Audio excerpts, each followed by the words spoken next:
Hello and welcome into the Knicks-Verse. My name is George, and if this is your first time here, or you've been here before but have not subscribed yet, please do so and hit that thumbs up button for me and drop your comments. Definitely want to hear your thoughts and feelings, especially about this type of a video. Big news, finally, there's been an addition to the Knicks roster, a substantial addition, the one we've been waiting for. That's right, Donte Divincenzo has signed with the Knicks for a 4-year, $50 million deal. I think this is an excellent free agent signing for the rotation. Unfortunately, it did happen to cost the Knicks Obi Toppin. It was basically Obi for Donte. It was the exchange. By sending Obi out and bringing no players back, they were able to open up enough cap space so that they can sign a Donte Divincenzo and still be able to live under the luxury tax. So, let's get to it. Let's break it down. Here we go. Look at this. Look at this. We have basically, I'm going to call them Nova York Knicks, the Nova York Knicks right now. We got Brunson, Hart, and Divincenzo.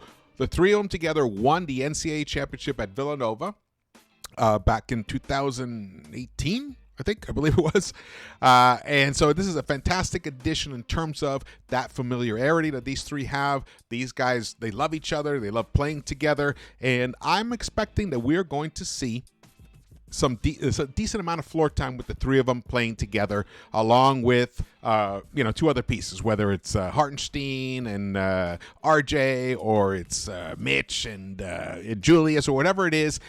These three are going to share some floor time together, and that's going to be interesting. It's going to be exciting. I mean, these guys are winners. They know how to win. They all have that similar dog mentality, and this was a nice upgrade in terms of just positional upgrade, not necessarily positional upgrade, but in rotation upgrade in terms of the production that Donte Divincenzo gives us. The guy can shoot the three, 40% shooter. In fact, let's get to some of the stats for Donte over here. So this is Donte's last season. He averaged, when he played for the Golden State Warriors, he averaged 9.4 points per game on 4.5 rebounds per game, 3.5 assists per game, 59.3% true shooting.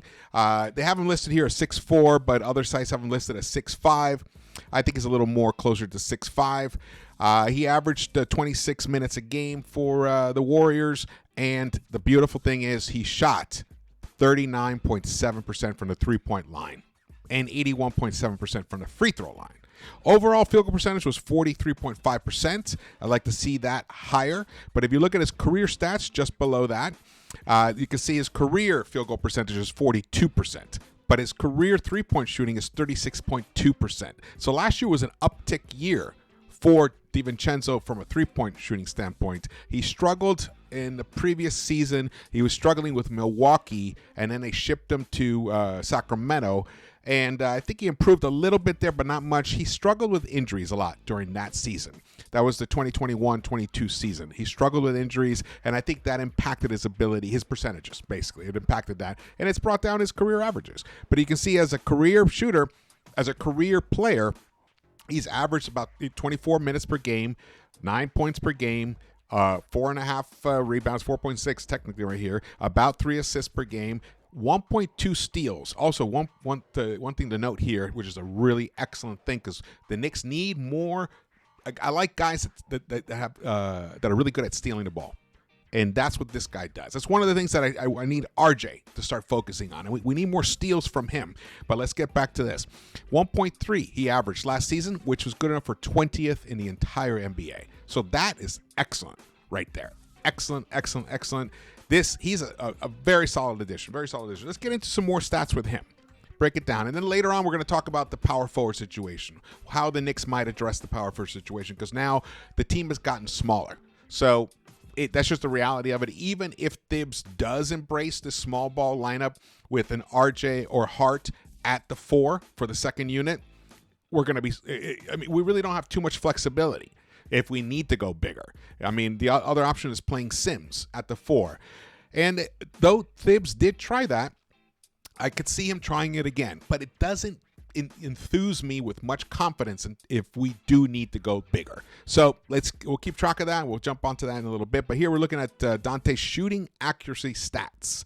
What I love about this is if you look at his field goal percentage for last season with the Golden State Warriors, he kind of returned back to that 2019-2020 season right there, which that was the year that they went and won it all, the Milwaukee Bucks. So, right? Or was that the... Oh, no. The next season, the 2020-21 season is when they won it all there, the Milwaukee Bucks. So he is a winner, a two-time winner, college and in the pros. But you can see his field goal percentage was in the 85 percentile in his sophomore season, his second season. Don't want to confuse you with sophomore. In his second year. And then last year, it ticked back up again after struggling. Not struggling a little bit, but a little bit there in 2020 and 21. He only shot, it was 53% field goal percentage, which was about average. But you can see with Milwaukee and Sacramento, he was struggling. I mentioned, I think it was because of injuries. You can see how many games he played. He missed a lot. But last season, he played 72 out of 82 games. His field goal percentage rose up to 57.8% for 83 percentile.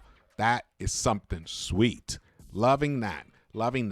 And just to give you an idea, how that compares to Obi. Like Obi, his field goal percentage last season was only 56.1%. Now for a big, remember this is also in relationship to his position.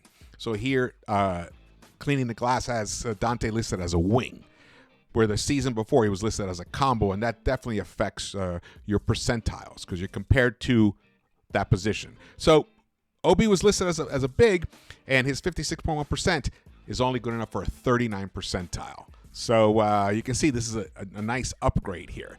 Now, when you look at his rim finishing, 63%, that has to go up. When he started out, came into this league, he was in a 96 percentile, finishing at a 79% rate. Then the next season, he was still productive. It had dropped, though, 17 percentage points to a 62%, which is, for a 67 percentile. Then he had that two struggling seasons in that respect, and it kept going down. So it was trending downward, and he was able to turn that back around last season with Golden State to get up to 63 percentile. But because he's listed as a wing now, as opposed to a combo, now that is in the 46 percentile. So wings should finish at a higher percentage than a combo guard. So in this respect, the production is returning at the rim, and we need that to keep going. The beautiful thing is he doesn't really, I know, like if you look at this 17 percentile for the long mid-range in last season and 32%, he doesn't really take many mid-range shots. He's a very efficient, very Thibsian type player, where most of his attempts are at the rim or behind the three-point line, and this is something very important for the Knicks. When you look at his corner threes, he hits those at 42%. Okay, that's a great number, but as a wing, that's good enough for 63 percentile. However, his non-corner threes, because the Knicks already have really good corner three-point shooters, Grimes, RJ, Emmanuel Quickley has been a good one in the past, but that's kind of regressed a little bit. So we needed some good quality non-corner three-point shooters because that corner three isn't always available, and especially against a Thibodeau team. Teams, they know that that's what Thibs likes, so they try to scheme to try and avoid that situation. But in this case, when you have someone as lethal as Donte Divincenzo can be out on the arc above the break, he's in a 78 percentile. And for all threes in total, he's 75 percentile. So this guy, in the respect of what he brings, excellent for this lineup and rotation. And as you guys know, we struggled with that in the playoffs. So we struggled with hitting the three-point shot consistently. We were the worst three-point shooter of the final 8 teams in the playoffs this season. Let's move forward. So here, defense and rebounding. This is the big reason, big reason why this guy fits a Thibs-type team. What does Thibs love? Defense and rebounding. He loves that. And look at them. Look at all that orange on that bottom row right here.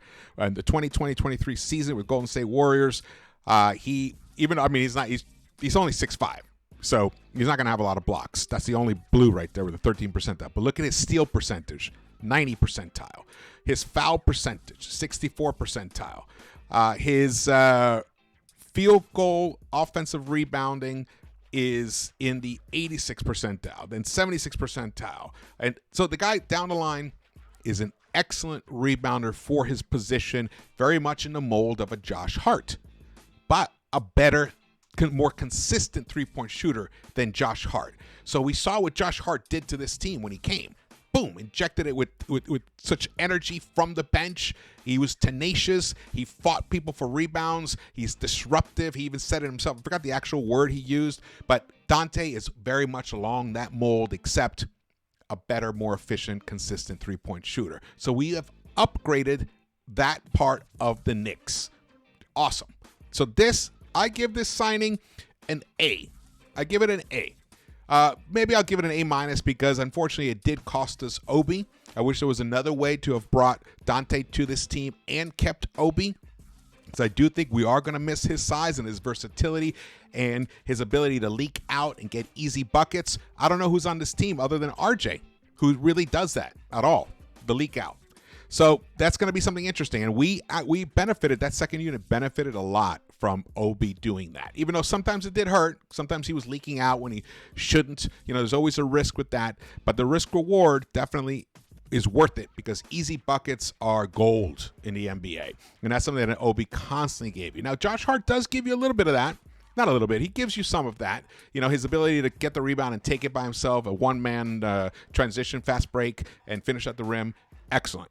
So we're going to see how this starts playing out, but I'm starting to think that maybe, unless there's a big trade coming, and I'll talk about that a little more in the next section, or we add an interesting power forward through free agency, because there's still a possibility that we can add somebody, or maybe even do a sign and trade type situation. So we'll see. But look at this. Donte is just a perfect addition for this type of team. Now when you look at his shot chart, look, see what I meant? Look at his shot chart over here on the top right. He takes most of his shots behind the arc, or obviously the free throw line, or right in the paint. Beautiful. None of that mid-range stuff. And his hot zones right there, I mentioned, above the break. Beautiful. Look at those hot zones, both on the left and the right. He's pretty evenly efficient from both areas of the court. Actually, all the way around. He's pretty evenly consistent. So that is an excellent situation right there. And this down here from cleaning the glass, the team efficiency in 4 factors, which is the most important stats to me, and shows the impact that a player has on a team. It's his on-off stats. So when he's on the court, the Golden State Warriors were in the 62 percentile, a plus 1.4 when he was on the court. Now that's not easy to do, because with that offensive firepower that Golden State has, of course, there's going to be a step down offensively when Donte enters the game. He's not a Clay, or even like a Jordan Poole, definitely not a Curry. Those guys can shoot, or even Andrew Wiggins. So this is awesome. Basically, I love that he is just a plus player. Look, his entire career, he's been a plus player, except for the beginning of the season at Milwaukee in 2021-22, and like I mentioned before, I think that was mostly because of injuries. And look at all the orange on that bottom row. Look at his whole career. All the orange is fabulous. But defensively, what he brings, offensively, it was like a slight dip down, only in terms of the Golden State's offense. I think him on the Knicks, this is all going to be orange down here, his impact. But defensively, look what he brings. 66 percentile defensively, points per 100 possessions. The field goal percentage of the opponent, it's a minus 0.7 when he comes on, which is a 59 percentile. The turnover percentage, that's his steal, his ability to get steals and like shoot the lanes and stuff to create disruption. 82 percentile, plus 1.4. So he is a very good defensive player. He gives you that spark, and that fits right in with the Tom Thibodeau scheme. So I am very, very happy about this signing. I do think that it would have been more I think it would have been better for the Knicks franchise moving forward if they had been able to hold on to Obi and still add Donte, but this is what it is. I'm going to trust that this is the right move. Obi needed to have a place to go to play consistently. Obi is a starter. He's a starter level type power forward in this game, and having him sit on the bench behind Randall was going to be another waste of a season for him and for the Knicks, basically. So they're able to somewhat pivot, and now we're going to look at what the power forward situation is. Let's see. Let's move forward. These are the options left, possibly, for the Knicks. And the one main option is using Sims, sometimes at the 4, RJ, and Hart. But I still think the Knicks should add an actual true bona fide power forward to this roster, even if it's just to be situational. But depends on the guy they bring in. He could actually be a real key player in the rotation. At least give him some flexibility at times. Now, Isaiah Roby, he's already a Knick. He's signed. He's on a 2-year deal with the second year as a team option. He's got good size, 6'8", 230 pounds. He's only 25 years old. I like him. He's a good player. He's going to play in the summer league, so we're going to watch him, keep an eye on him, see how he's progressed. I don't even remember him too much. I just know that he's on a roster, and I've read that he's a possibility to get some power forward minutes. Now, the third person that I find interesting is Derek Jones from the Bulls, who's still available.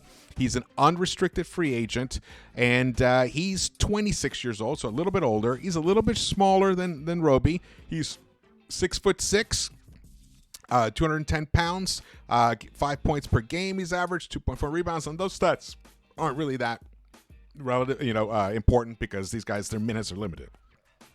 But the PIEs are interesting to look at. He has a player impact estimate of a 7.7.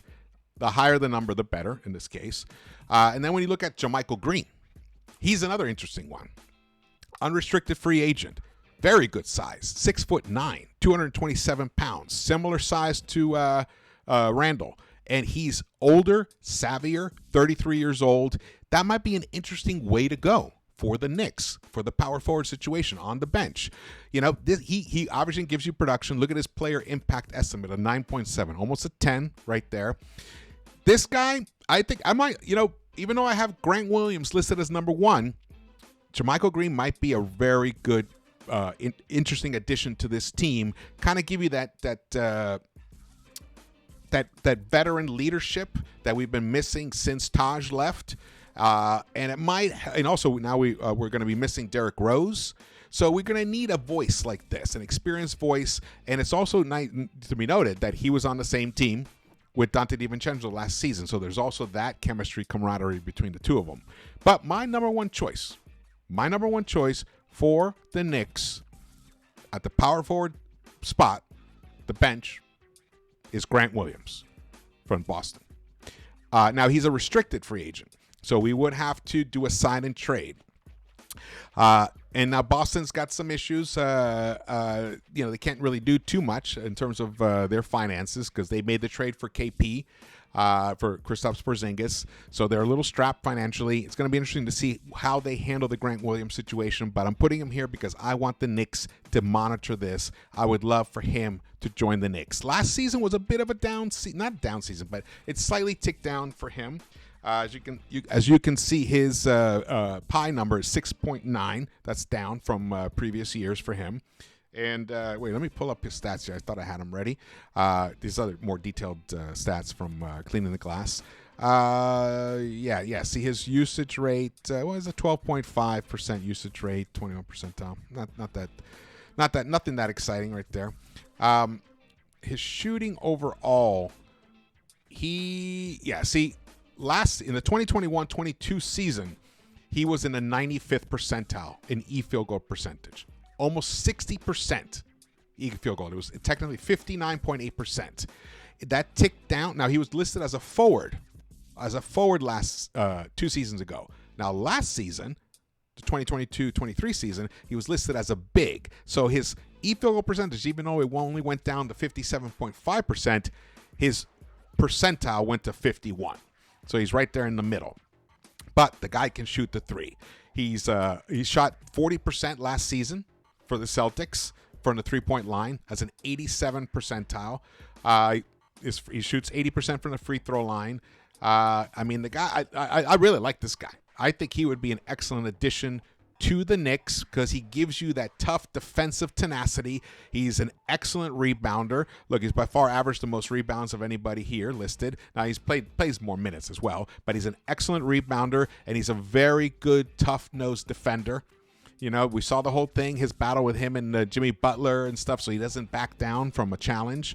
I like this guy. And it's also slight insurance if, you know, for example, I mean, we don't have anybody. Let's say, you know, Randall misses a couple of weeks. Now, I know he's been durable his whole career, but as I outlined in the previous video, when the Obi video got traded video, the Obi Toppin got traded video, that Thibs has been overworking Randall consistently for 3 seasons.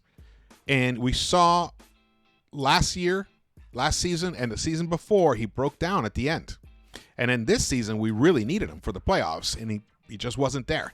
So I'm hoping that, of course, nothing happens, but this is insurance in case something does happen, that the team doesn't completely fall apart, because the way it's structured, this team desperately needs Randall. Now, we don't have Obi anymore, so you can't just slot him in like we've done in the past. Obi averaged almost 21 points per game as a starter in place of Randall. So Grant Williams could be that kind of insurance for that situation and still keep the Knicks ticking along. So my choice, here they are. I'd like to hear your thoughts about this. Definitely want to hear your thoughts about this situation, and maybe some other names will pop up soon. I'll be keeping an eye on that, and we'll get into that as well. All right, let's get to this part over here. Okay, so now I think the Knicks have done well. Unfortunately, the thing in general, I think the Knicks have done well in general. Unfortunately, the Knicks traded out of the draft again this year, and they did last season. And so we haven't picked up any good. I mean, well, we have Trevor Keels, who's going to be playing in Summer League. But I think that might actually end up hurting us because we didn't actually replenish our roster with young, athletic talent. You know, that's cheap. That you can control for 3-4 seasons. And now we're just lost Obi. So that's something that we're going to have. I hope doesn't come back to bite us. That's just one thing. I just hope it doesn't. But I'm excited about this team. I think in some ways, depending on looking at the way the East is shaping up, Boston's improved. Milwaukee is running it back with the main guys. The Miami Heat are, right now it looks like they might get Dame. They're like the number one choice for Dame. The Sixers are there. They still have Harden. And, you know, when they move Harden, they're going to get something interesting. And they have Maxey, who they believe in. And from what I heard today, that the Sixers won't trade Maxey for Lillard. But they'd like to trade for Lillard. So there's just discussions there. That could be posturing. So we'll see. But Lillard could end up in the East, either with the Sixers or the Heat. So 2 of our rivals. And then there is Cleveland. Cleveland did a nice job dealing with an issue that they had, which was at the small forward position. So we'll see. I mean, they had Max Strus, they had George Niang, and I believe they even brought back Karis LeVert. So now they have some flexibility there, some more size, and because, you know, the backcourt is small. So they need some decent size at the 3 position, and definitely somebody who can play some defense as well. So they took care of that issue, and they're going to be in the running for one of the top 5 teams, top 6 teams, no doubt. And then the Knicks are right there. I'm going to put the Knicks above Cleveland. I think the Knicks right now are the 4th best team in the East right now. Let me just confirm that, because, you know, when you say stuff like that, then you're like, wait a second, I overlooked this team. The Nets are going to be good. But I don't think they're going to be better than the Knicks. And then there's Toronto. Indiana, I think, is going to improve. But I will go through an in-depth breakdown of the Eastern Conference in one of the next videos to really show you exactly where I think teams are going. And then we'll have more information because there's still, you know, free agency is still happening. It's still cooking right now.